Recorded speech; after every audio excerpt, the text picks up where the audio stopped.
বিসমিল্লাহির রহমানির রহিম। পরম করুণাময় ও অসীম দয়ালু আল্লাহর নামে শুরু। ইয়াসআলুনাকা আনিল আনফাল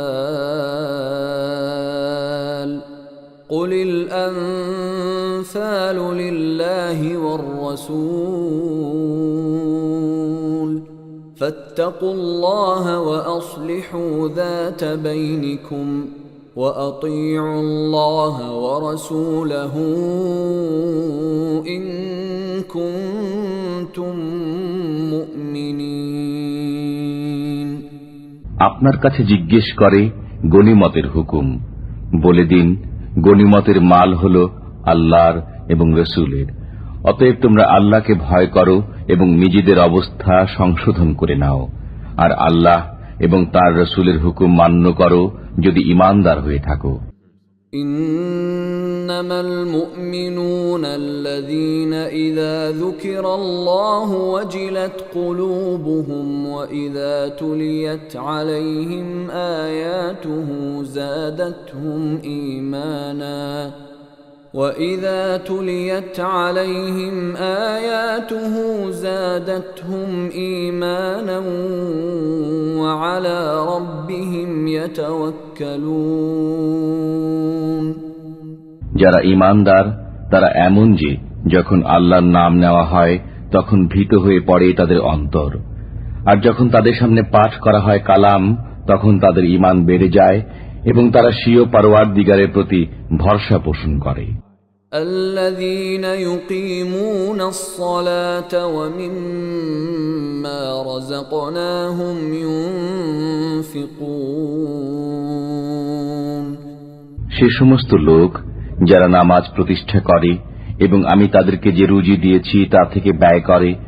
أولئك هم المؤمنون حقا لهم درجات عند ربهم ومغفرة ورزق كريم। তারাই হলো সত্যিকার ঈমানদার, তাদের জন্য রয়েছে স্বীয় পরওয়ারদিগারের নিকট মর্যাদা, ক্ষমা এবং সম্মানজনক রুজি। كما أخرجك ربك من بيتك بالحق وإن فريقا من المؤمنين لكارهون। যেমন করে তোমাকে তোমার পরওয়ারদিগার ঘর থেকে বের করেছেন ন্যায় ও সৎ কাজের জন্য, অথচ ঈমানদারদের একটি দল তাতে সম্মত ছিল না। يجادلونك في الحق بعدما تبين كأنما يساقون إلى الموت وهم ينظرون। তারা তোমার সাথে বিবাদ করছিল সত্য ও ন্যায় বিষয়ে, তা প্রকাশিত হবার পর তারা যেন মৃত্যুর দিকে ধাবিত হচ্ছে দেখতে দেখতে।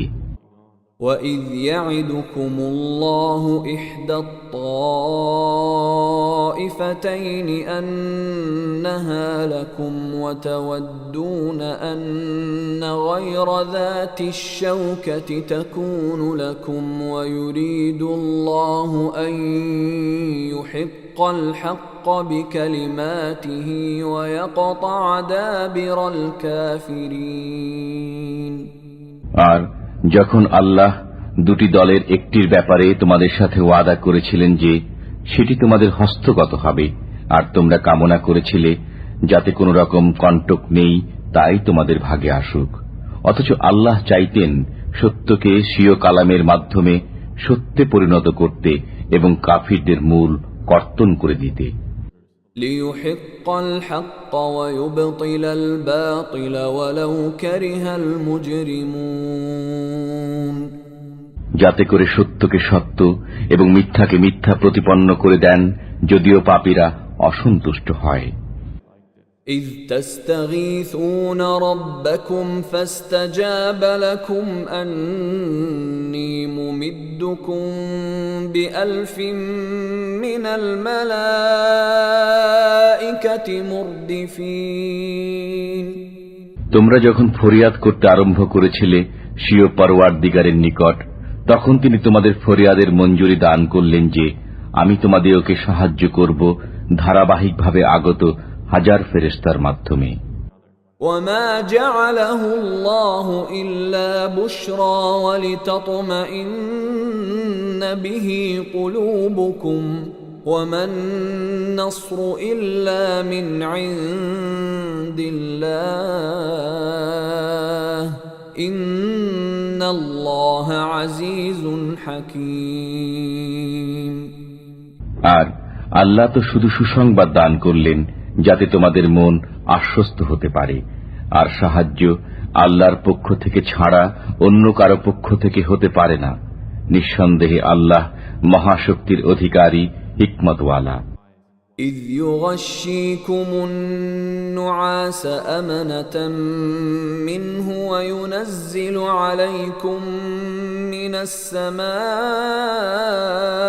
ماء ليطهركم به ويذهب عنكم رجز الشيطان وليربط على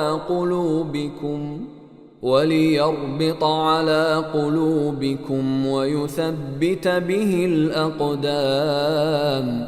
তখন তিনি আরোপ করেন তোমাদের উপর তন্দ্রাচ্ছন্নতা নিজের পক্ষ থেকে তোমাদের প্রশান্তির জন্য, এবং তোমাদের উপর আকাশ থেকে পানি অবতরণ করেন যাতে তোমাদের পবিত্র করে দেন, এবং যাতে তোমাদের থেকে অপসারিত করে দেন শয়তানের অপবিত্রতা, আর যাতে করে সুরক্ষিত করে দিতে পারেন তোমাদের অন্তরসমূহকে, এবং তাতে যেন সুদৃঢ় করে দিতে পারেন তোমাদের পাগুলো। إذ يوحي ربك إلى الملائكة أني معكم فثبتوا الذين آمنوا سألقي في قلوب الذين كفروا الرعب فاضربوا فوق الأعناق واضربوا منهم كل بنان। যখন নির্দেশ দান করেন ফেরেশতাদের তোমাদের পরওয়ারদিগার যে আমি সাথে রয়েছি তোমাদের, সুতরাং তোমরা মুসলমানদের চিত্তসমূহকে ধীর স্থির করে রাখো, আমি কাফিরদের মনে ভীতির সঞ্চার করে দেব। কাজেই গর্দানের উপর আঘাত হানো এবং তাদেরকে কাটো জোড়ায় জোড়ায়। ذلك بأنهم شاقوا الله ورسوله ومن يشاقق الله ورسوله فإن الله شديد العقاب। যেহেতু তারা অবাধ্য হয়েছে আল্লাহ এবং তাঁর রসুলের, সেজন্য এই নির্দেশ। বস্তুত যে লোক আল্লাহ ও রসুলের অবাধ্য হয় নিঃসন্দেহে আল্লাহর শাস্তি অত্যন্ত কঠোর। ذلكم فذوقوه وأن للكافرين عذاب النار। That is yours, so taste it. আপাতত বর্তমানে শাস্তি তোমরা আস্বাদন করে নাও এবং জেনে রাখো যে কাফিরদের জন্য রয়েছে দোজখের আযাব। يا أيها الذين آمنوا إذا لقيتم الذين كفروا زحفا فلا تولوهم الأدبار। হে ঈমানদারগণ, তোমরা যখন কাফিরদের সাথে মুখোমুখি হবে তখন পশ্চাৎপসরণ করবে না। ومن يولهم يومئذ دبره إلا متحرفا لقتال أو متحيزا إلى فئة فقد باء بغضب من الله ومأواه جهنم وبئس المصير। আর যে লোক সেদিন তাদের থেকে পশ্চাৎপসরণ করবে, অবশ্য সে লড়াইয়ের কৌশল পরিবর্তন কল্পে কিংবা যে নিজ সৈন্যদের নিকট আশ্রয় নিতে আসে সে ব্যতীত অন্যরা আল্লাহর গজব সাথে নিয়ে প্রত্যাবর্তন করবে, আর তার ঠিকানা হল জাহান্নাম। বস্তুত সেটা হল নিকৃষ্ট অবস্থান। فلم تقتلوهم ولكن الله قتلهم وما رميت إذ رميت ولكن الله رمى وليبلي المؤمنين منه بلاء حسنا إن الله سميع عليم সুতরাং তোমরা তাদেরকে হত্যা করনি, বরং আল্লাহই তাদেরকে হত্যা করেছেন। আর তুমি মাটির মুষ্টি নিক্ষেপ করনি যখন তা নিক্ষেপ করেছিলে, বরং তা নিক্ষেপ করেছিলেন আল্লাহ স্বয়ং, যেন ঈমানদারদের প্রতি ঈসান করতে পারেন যথার্থভাবে। নিঃসন্দেহে আল্লাহ শ্রবণকারী, পরিজ্ঞাত। ذلكم وأن الله موهن كيد الكافرين এটা তো গেল, আর জেনে রাখো আল্লাহ নস্যাৎ করে দেবেন কাফিরদের সমস্ত কলাকৌশল। إن تستفتحوا فقد جاءكم الفتح وإن تنتهوا فهو خير لكم وإن تعودوا نعد ولن تغني عنكم فئتكم شيئا ولو كثرت وأن الله مع المؤمنين তোমরা যদি মীমাংসা কামনা করো তাহলে তোমাদের নিকট মীমাংসা পৌঁছে গেছে, আর যদি তোমরা প্রত্যাবর্তন করো তবে তা তোমাদের জন্য উত্তম, এবং তোমরা যদি তাই করো তবে আমিও তেমনি করব। বস্তুত তোমাদের কোনোই কাজে আসবে না তোমাদের দলবল, তা যত বেশি হোক। জেনে রেখো আল্লাহ রয়েছেন ঈমানদারদের সাথে। يا أيها الذين آمنوا أطيعوا الله ورسوله ولا تولوا عنه وأنتم تسمعون হে ঈমানদারগণ, আল্লাহ ও তাঁর রাসূলের নির্দেশ মান্য করো এবং শোনার পর তা থেকে বিমুখ হয়ো না। ولا تكونوا كالذين قالوا سمعنا وهم لا يسمعون আর তাদের অন্তর্ভুক্ত হয়ো না যারা বলে যে আমরা শুনেছি অথচ তারা শোনে না। إن شر الدواب عند الله الصم البكم الذين لا يعقلون নিঃসন্দেহে আল্লাহ তাআলার কাছে সমস্ত প্রাণীর তুলনায় তারাই মূক ও বধির, যারা উপলব্ধি করে না।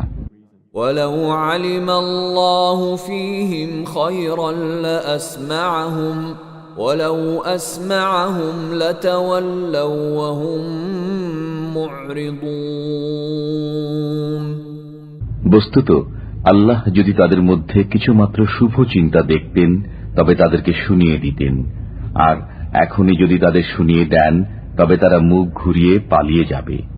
يا أيها الذين آمنوا استجيبوا لله وللرسول إذا دعاكم لما يحييكم واعلموا أن الله يحول بين المرء وقلبه وأنه إليه تحشرون হে ঈমানদারগণ, আল্লাহ ও তাঁর রাসূলের নির্দেশ মান্য করো যখন তোমাদের যে কাজের প্রতি আহ্বান করা হয় যাতে রয়েছে তোমাদের জীবন। জেনে রেখো আল্লাহ মানুষের এবং তার অন্তরের মাঝে অন্তরায় হয়ে যান। বস্তুত তোমরা সবাই তাঁরই নিকট সমবেত হবে। واتقوا فتنة لا تصيبن الذين ظلموا منكم خاصة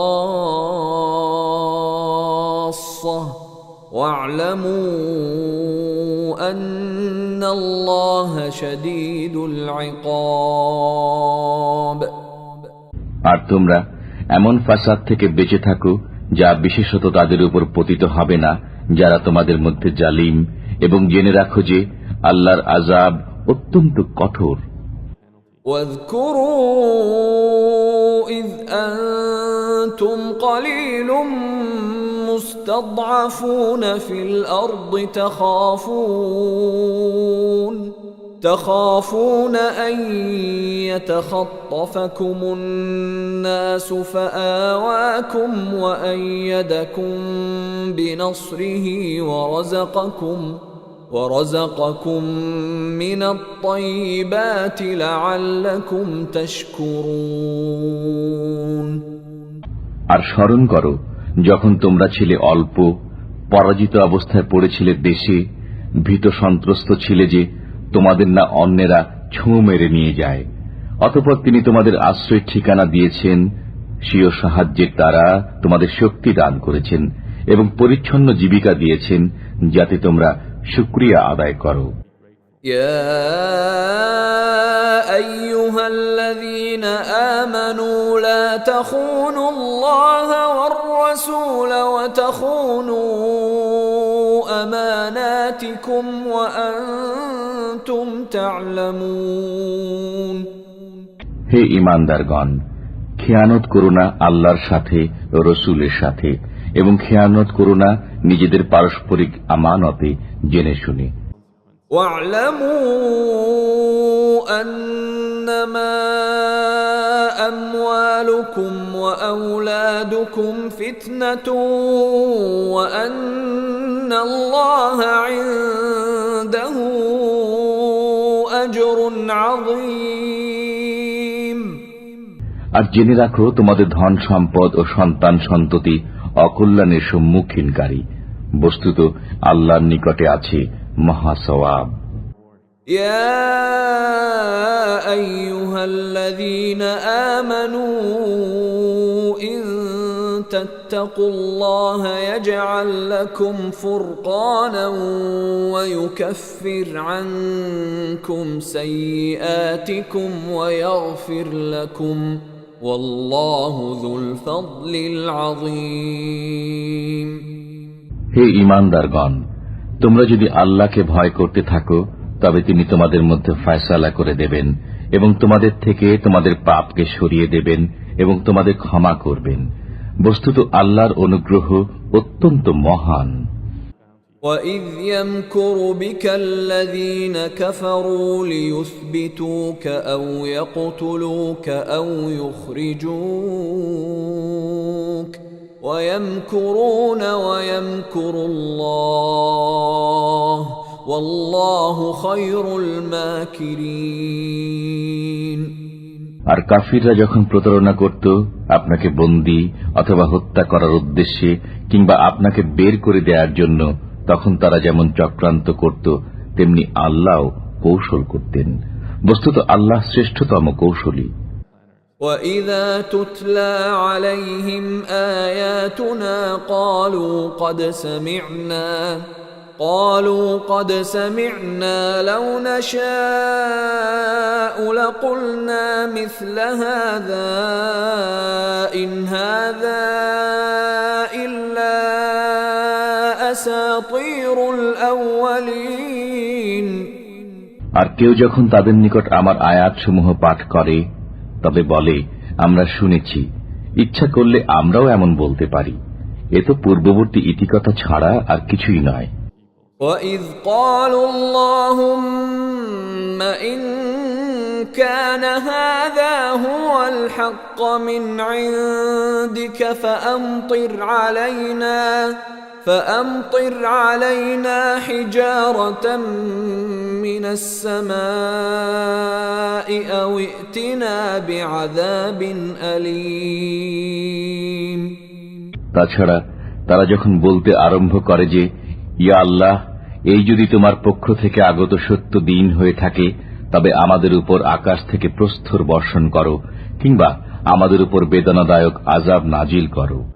وَمَا كَانَ اللَّهُ لِيُعَذِّبَهُمْ وَأَنْتَ فِيهِمْ وَمَا كَانَ اللَّهُ مُعَذِّبَهُمْ وَهُمْ يَسْتَغْفِرُونَ অথচ আল্লাহ কখনই তাদের উপর আযাব নাজিল করবেন না যতক্ষণ আপনি তাদের মাঝে অবস্থান করবেন। তাছাড়া তারা যতক্ষণ ক্ষমা প্রার্থনা করতে থাকবে আল্লাহ কখনো তাদের উপর আযাব দেবেন না।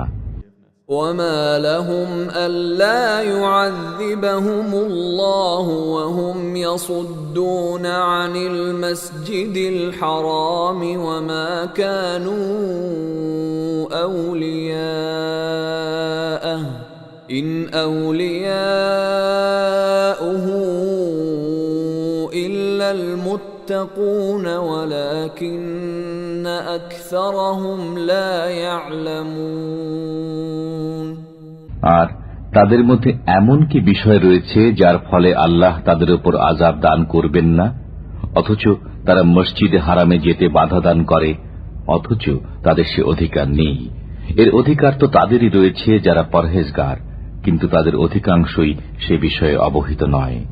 وما كان صلاتهم عند البيت إلا مكاء وتصدية فذوقوا العذاب بما كنتم تكفرون আর কাবার নিকট তাদের নামাজ বলতে শীষ দেয়া আর তালি বাজানো ছাড়া অন্য কিছুই ছিল না। অতএব এবার নিজেদের কৃত কুফরির আযাবের স্বাদ গ্রহণ করো। ইন্নাল্লাযীনা কাফারু ইউনফিকুনা আমওয়ালাহুম লিয়াসুদ্দু আন সাবিলিল্লাহ فسينفقونها ثم تكون عليهم حسرة ثم يغلبون والذين كفروا إلى جهنم يحشرون নিঃসন্দেহে যেসব লোক কাফির তারা ব্যয় করে নিজেদের ধন সম্পদ যাতে করে বাধা দান করতে পারে আল্লাহর পথে। বস্তুত এখন তারা আরো ব্যয় করবে, তারপর তাই তাদের জন্য আক্ষেপের কারণ হবে এবং শেষ পর্যন্ত তারা হেরে যাবে। আর যারা কাফির তাদেরকে দোজখের দিকে তাড়িয়ে নিয়ে যাওয়া হবে। ليميز الله الخبيث من الطيب ويجعل الخبيث بعضه على بعض فيركمه جميعا فيجعله في جهنم أولئك هم الخاسرون যাতে পৃথক করে দেন আল্লাহ অপবিত্র নাপাককে পবিত্র পাক থেকে, আর যাতে একটির পর একটিকে স্থাপন করে সমবেত স্তূপে পরিণত করেন এবং পরে দোজখে নিক্ষেপ করেন, এরাই হল ক্ষতিগ্রস্ত। قل للذين كفروا إن ينتهوا يغفر لهم ما قد سلف وإن يعودوا فقد مضت سنة الأولين তুমি বলে দাও কাফিরদেরকে যে তারা যদি বিরত হয়ে যায় তবে যা কিছু ঘটে গেছে ক্ষমা হয়ে যাবে, পক্ষান্তরে আবারও যদি তাই করে তবে পূর্ববর্তীদের পথ নির্ধারিত হয়ে গেছে। وقاتلوهم حتى لا تكون فتنة ويكون الدين كله لله فإن انتهوا فإن الله بما يعملون بصير আর তাদের সাথে যুদ্ধ করতে থাকো যতক্ষণ না ভ্রান্তি শেষ হয়ে যায় এবং আল্লাহর সমস্ত হুকুম প্রতিষ্ঠিত হয়ে যায়। তারপর যদি তারা বিরত হয়ে যায় তবে আল্লাহ তাদের কার্যকলাপ লক্ষ্য করেন। وَإِن تَوَلَّوْا فَاعْلَمُوا أَنَّ اللَّهَ مَوْلَاكُمْ نِعْمَ الْمَوْلَى وَنِعْمَ النَّصِيرُ আর তারা যদি না মানে তবে জেনে রাখো আল্লাহ তোমাদের সমর্থক এবং কতই না চমৎকার সাহায্যকারী। وَاعْلَمُوا أَنَّمَا غَنِمْتُم مِّن شَيْءٍ فأن لله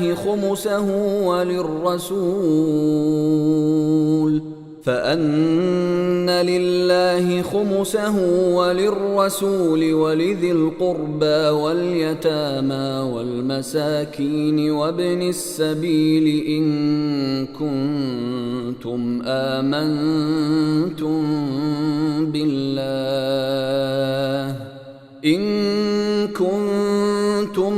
آمنتم بالله وما أنزلنا على عبدنا يوم الفرقان يوم التقى الجمعان والله على كل شيء قدير। আর একথা জেনে রাখো যে কোন বস্তু সামগ্রীর মধ্য থেকে যা কিছু তোমরা গনিমত হিসেবে পাও তার 1/5 হল আল্লাহর জন্য, রসুলের জন্য, তার নিকট আত্মীয় স্বজনের জন্য এবং এতিম, অসহায় ও মুসাফিরদের জন্য, যদি তোমাদের বিশ্বাস থাকে আল্লাহর উপর এবং সে বিষয়ের উপর যা আমি আমার বান্দার প্রতি অবতীর্ণ করেছি ফয়সালার দিনে, যেদিন সম্মুখীন হয়ে যায় উভয় সেনাদল। আর আল্লাহ সবকিছুর উপরই ক্ষমতাশীল। إذ أنتم بالعدوة الدنيا وهم بالعدوة القصوى والركب أسفل منكم ولو تواعدتم لاختلفتم في الميعاد ولكن ليقضي الله أمرا كان مفعولا ليهلك من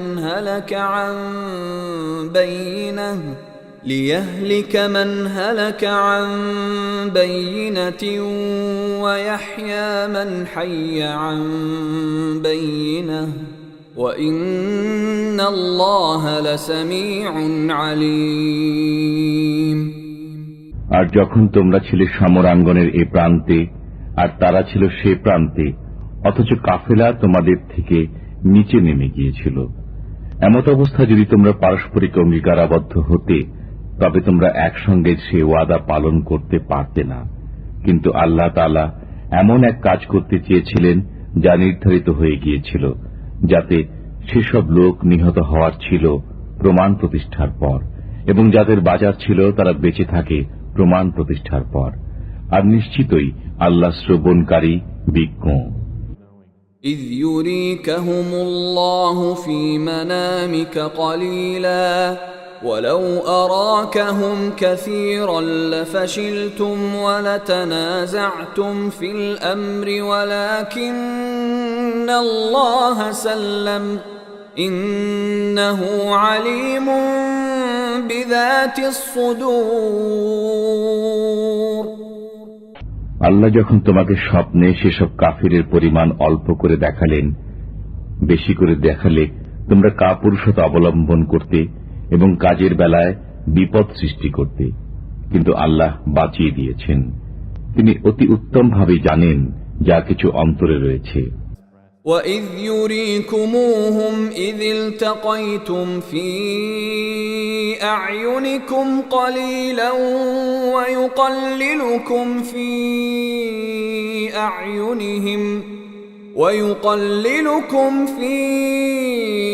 أَعْيُنِهِمْ لِيَقْضِيَ اللَّهُ أَمْرًا كَانَ مَفْعُولًا وَإِلَى اللَّهِ تُرْجَعُ الْأُمُورُ।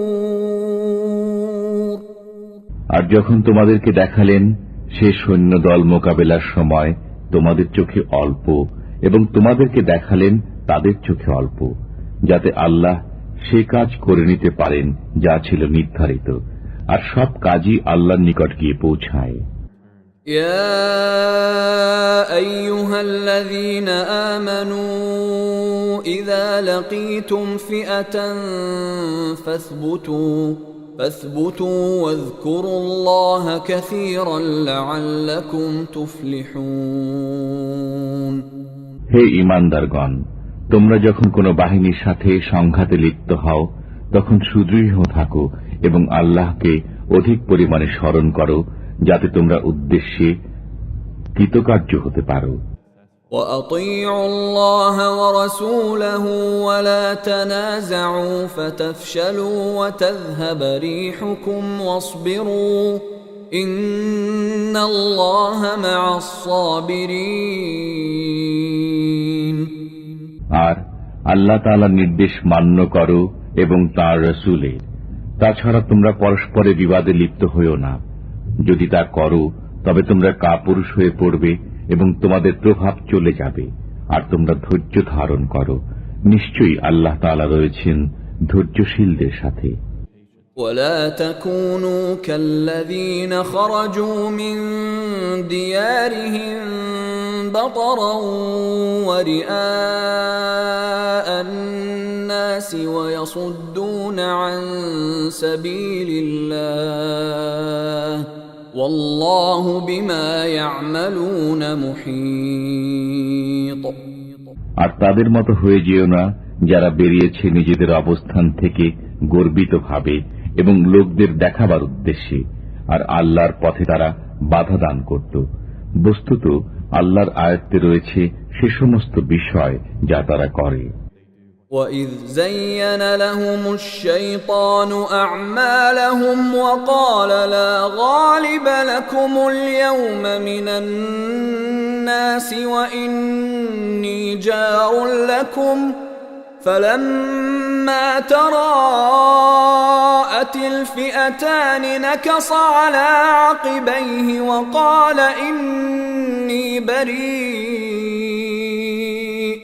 وقال إني بريء منكم إني أرى ما لا ترون إني أخاف الله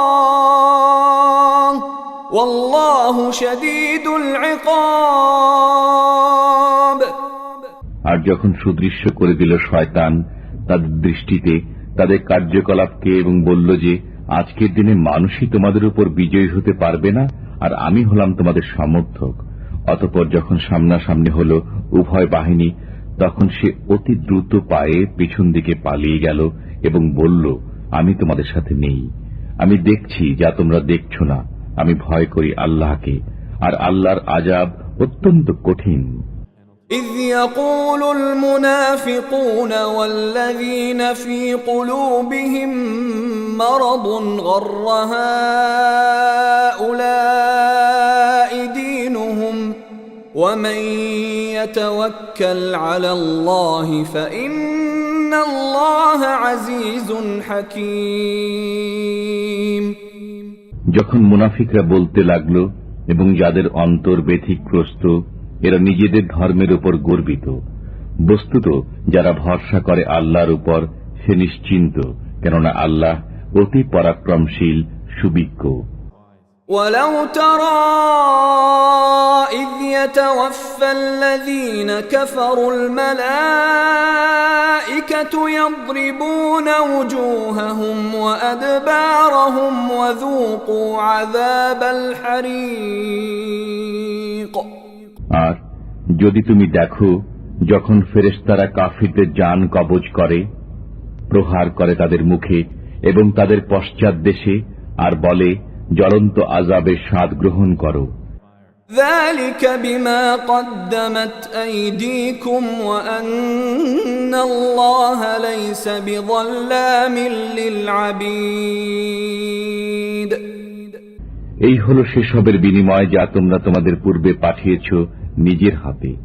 বস্তুত এটি এজন্য যে আল্লাহ বান্দার উপর জুলুম করেন না। كدأب آل فرعون والذين من قبلهم كفروا بآيات الله فأخذهم الله بذنوبهم إن الله قوي شديد العقاب যেমন রীতি রয়েছে ফিরাউনের অনুসারীদের এবং তাদের পূর্বে যারা ছিল তাদের ব্যাপারে যে এরা আল্লাহর নির্দেশের প্রতি অস্বীকৃতি জ্ঞাপন করেছে এবং সেজন্য আল্লাহ তাআলা তাদের পাকড়াও করেছেন, তাদেরই পাপের দরুন। নিঃসন্দেহে আল্লাহ তাআলা মহাশক্তিশালী, কঠিন শাস্তিদাতা। ذلك بأن الله لم يك مغيرا نعمة أنعمها على قوم حتى يغيروا ما بأنفسهم وأن الله سميع عليم তার কারণ এই যে আল্লাহ কখনো পরিবর্তন করেন না সেসব নিয়ামত যা তিনি কোন জাতিকে দান করেছিলেন, যতক্ষণ না সে জাতি নিজেই পরিবর্তিত করে দেয় নিজের জন্য নির্ধারিত বিষয়। বস্তুত আল্লাহ শ্রবণকারী, মহাজ্ঞানী। كدأب آل فرعون والذين من قبلهم كذبوا بآيات ربهم فأهلكناهم بذنوبهم وأغرقنا آل فرعون وكل كانوا ظالمين যেমন ছিল রীতি ফিরআউনের বংশধর এবং যারা তাদের পূর্বে ছিল, তারা মিথ্যা প্রতিপন্ন করেছিল স্বীয় পালনকর্তার নিদর্শনসমূহকে। অতঃপর আমি তাদেরকে ধ্বংস করে দিয়েছি তাদের পাপের দরুন এবং ডুবিয়ে মেরেছি ফিরআউনের বংশধরদের। বস্তুত এরা ছিল সবাই জালিম। ইন্না শাররাদ দাওয়াবি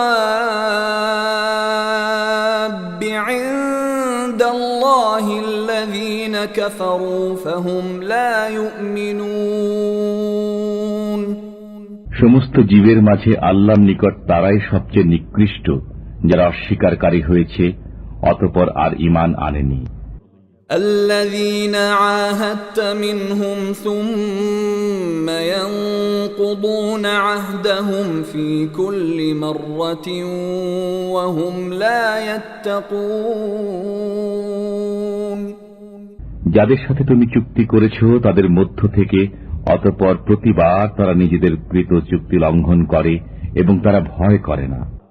فإما تثقفنهم في الحرب فشرد بهم من خلفهم لعلهم يذكرون সুতরাং যদি কখনো তুমি তাদেরকে যুদ্ধে পেয়ে যাও তবে তাদের এমন শাস্তি দাও যেন তাদের উত্তরসূরিরা তাই দেখে পালিয়ে যায়, তাদেরও যেন শিক্ষা হয়। وَإِمَّا تَخَافَنَّ مِنْ قَوْمٍ خِيَانَةً فَانبِذْ إِلَيْهِمْ عَلَى سَوَاءٍ إِنَّ اللَّهَ لَا يُحِبُّ الْخَائِنِينَ তবে কোন সম্প্রদায়ের ধোঁকা দেওয়ার ব্যাপারে যদি তোমাদের ভয় থাকে তবে তাদের চুক্তি তাদের দিকে ছুঁড়ে ফেলে দাও এমন ভাবে যেন হয়ে যাও তোমরা ও তারা সমান। নিশ্চয়ই আল্লাহ ধোঁকাবাজ প্রতারককে পছন্দ করেন না। ولا يحسبن الذين كفروا سبقوا إنهم لا يعجزون আর কাফিররা যেন একথা মনে না করে যে তারা বেঁচে গেছে, কখনো এরা আমাকে পরিশ্রান্ত করতে পারবে না। وأعدوا لهم ما استطعتم من قوة ومن رباط الخيل ترهبون به عدو الله وعدوكم وآخرين من دونهم لا تعلمونهم الله يعلمهم وما تنفقوا من شيء في سبيل الله يوفى إليكم وأنتم لا تظلمون আর প্রস্তুত করো তাদের সাথে যুদ্ধের জন্য যাই কিছু সংগ্রহ করতে পারো নিজের শক্তি সামর্থ্যের মধ্য থেকে এবং পালিত ঘোড়া থেকে, যেন প্রভাব পড়ে আল্লাহর শত্রুদের উপর এবং তোমাদের শত্রুদের উপর, আর তাদেরকে ছাড়া অন্যদের উপরও যাদেরকে তোমরা জানো না। আল্লাহ তাদেরকে চেনেন। বস্তুত যা কিছু তোমরা ব্যয় করবে আল্লাহর রাহে তা তোমরা পরিপূর্ণভাবে ফিরে পাবে এবং তোমাদের কোনো হক অপূর্ণ থাকবে না।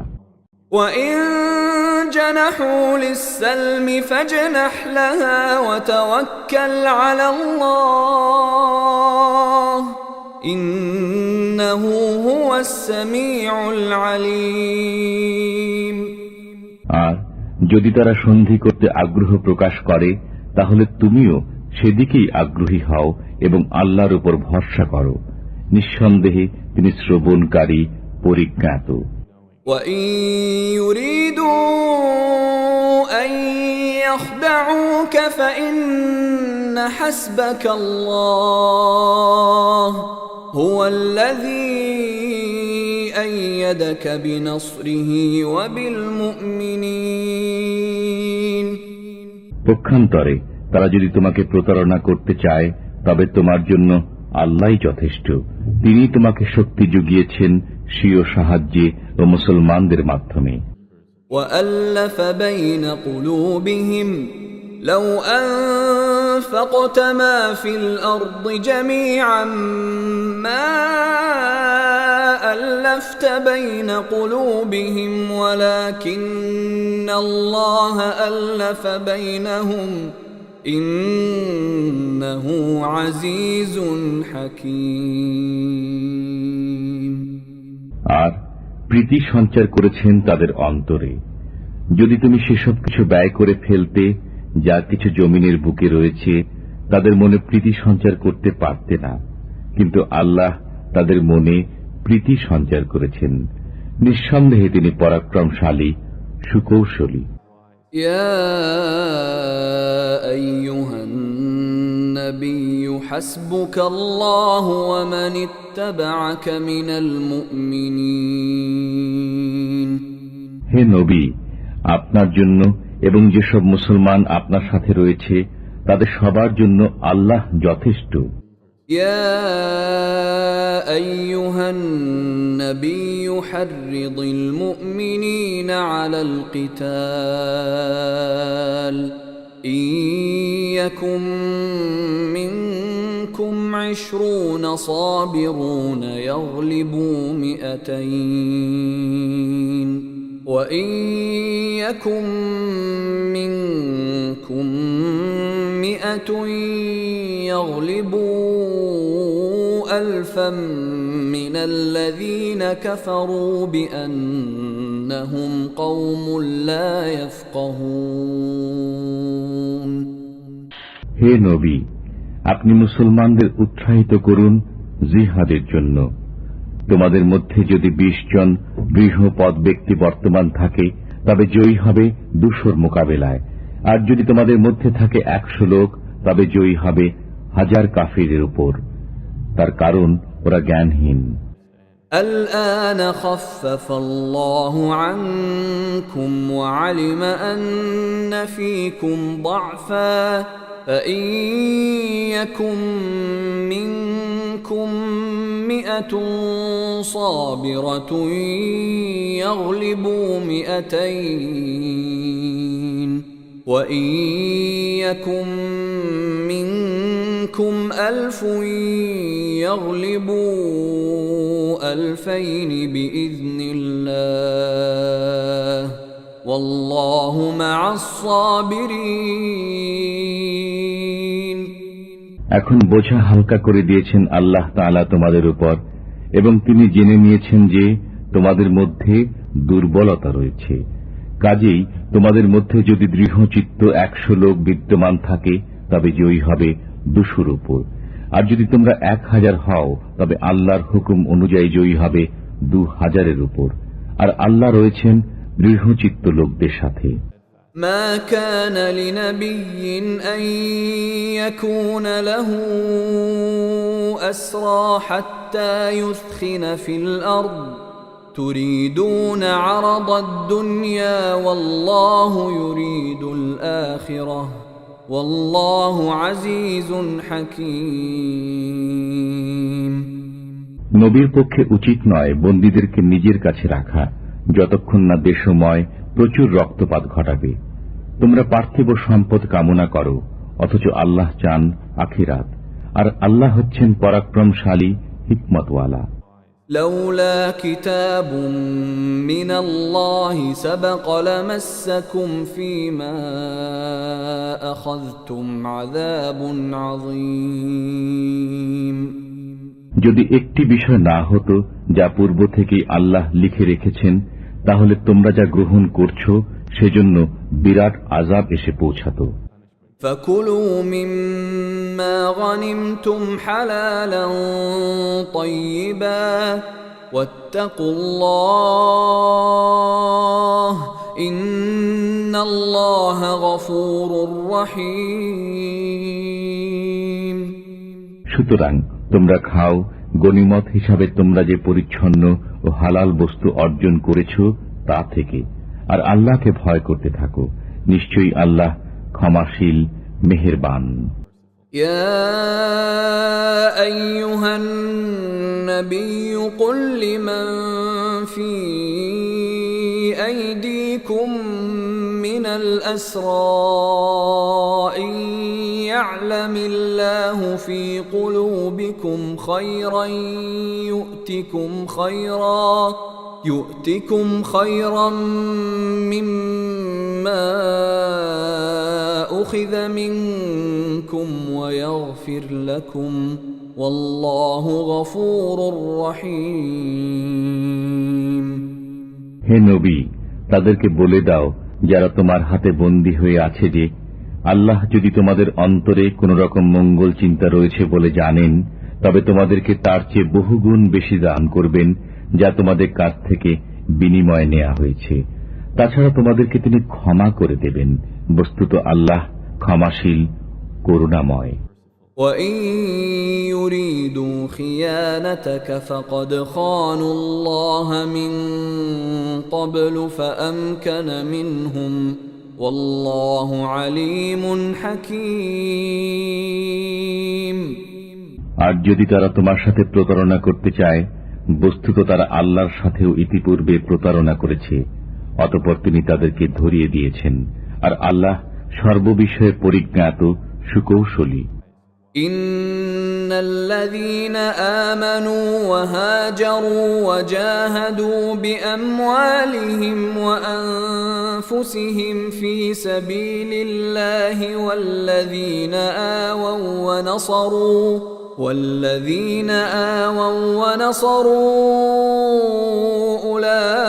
أولئك بعضهم أولياء بعض والذين آمنوا ولم يهاجروا ما لكم من ولايتهم من شيء حتى يهاجروا وإن استنصروكم في الدين فعليكم النصر إلا على قوم بينكم وبينهم ميثاق والله بما تعملون بصير এতে কোনো সন্দেহ নেই যে যারা ঈমান এনেছে, দেশ ত্যাগ করেছে, স্বীয় জান ও মাল দ্বারা আল্লাহর রাহে জিহাদ করেছে এবং যারা তাদেরকে আশ্রয় ও সাহায্য সহায়তা দিয়েছে, তারা একে অপরের সহায়ক। আর যারা ঈমান এনেছে কিন্তু দেশ ত্যাগ করেনি, তাদের বন্ধুত্বে তোমাদের প্রয়োজন নেই যতক্ষণ না তারা দেশ ত্যাগ করে। অবশ্য যদি তারা ধর্মীয় ব্যাপারে তোমাদের সহায়তা কামনা করে, তবে তাদের সাহায্য করা তোমাদের কর্তব্য, কিন্তু তোমাদের সাথে যাদের সহযোগী চুক্তি বিদ্যমান রয়েছে তাদের মোকাবেলায় নয়। বস্তুত তোমরা যা কিছু করো আল্লাহ সেসবই দেখেন। والذين كفروا بعضهم أولياء بعض إلا تفعلوه تكن فتنة في الأرض وفساد كبير আর যারা কাফির তারা পারস্পরিক সহযোগী বন্ধু। তোমরা যদি এমন ব্যবস্থা না করো তবে দাঙ্গা হাঙ্গামা বিস্তার লাভ করবে এবং দেশময় বড়ই অকল্যাণ হবে। والذين آمنوا وهاجروا وجاهدوا في سبيل الله والذين آووا والذين آووا ونصروا أولئك هم المؤمنون حقا لهم مغفرة ورزق كريم আর যারা ঈমান এনেছে, নিজেদের ঘর বাড়ি ছেড়েছে এবং আল্লাহর রাহে জিহাদ করেছে এবং যারা তাদেরকে আশ্রয় দিয়েছে, সাহায্য সহায়তা করেছে, তারাই হল সত্যিকার মুসলমান। তাদের জন্য রয়েছে ক্ষমা ও সম্মানজনক রুজি। والذين آمنوا من بعد وهاجروا وجاهدوا معكم فأولئك منكم وأولو الأرحام بعضهم أولى ببعض في كتاب الله إن الله بكل شيء عليم